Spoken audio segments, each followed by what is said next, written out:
ధరలు కూడా భారీగా పెరుగుతున్నాయి. కేజీ వెండి ధర 2,31,000 రూపాయలుగా కొనసాగుతోంది. ఇప్పుడు బంగారం ప్రియులకు ఇది చాలా చేదు వార్త అనే చెప్పాలి. ఇంత భారీగా బంగారం పెరగడం, సామాన్యులకి బంగారం కొనడం అనేది ఇక అతి కష్టమైనటువంటి పరిస్థితులను తీసుకొస్తోంది. ఇప్పటికే 1,00,000 దాటిందంటేనే అది ఒక పెద్ద రికార్డు అనుకున్నారు. కానీ ఇప్పుడు 1,30,000, 1,40,000 వైపు దూసుకువెళ్తున్నటువంటి పరిస్థితి కనిపిస్తోంది. అతి త్వరలో 1,50,000కు చేరుకునే అవకాశాలు కనిపిస్తున్నాయి. 10 గ్రాముల బంగారం ధర 1,50,000కు అతి త్వరలోనే చేరుకోవచ్చంటూ అంచనాలు కనిపిస్తున్నాయి. ఒక పక్క ఇన్వెస్టర్లకు ఇది మంచి పరిణామంగానే ఉన్నప్పటికీ కూడా సామాన్య ప్రజలకి, అంటే ఏదో ఒక 2 తులాలో 3 తులాలో ఒక 5 తులాలో బంగారం కొనుక్కోవాలి అనుకునే వాళ్ళకి ఇది అతి భయంకరమైన చేదు వార్తగా కనిపిస్తోంది.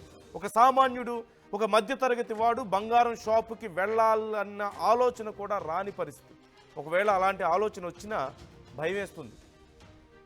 సేవింగ్స్ అన్నీ పెట్టినా 2 తులాల బంగారం వస్తే గొప్ప అయిపోయిన పరిస్థితి కనిపిస్తుంది. ఇప్పుడు ఇక పెళ్ళిళ్ళ సీజన్ దగ్గర పడుతుంది. ఓ పక్క ఫంక్షన్స్, పెళ్ళిళ్ళు, పండగలు, సంక్రాంతి వస్తుంది, ఓ పక్క క్రిస్మస్ వచ్చేసింది,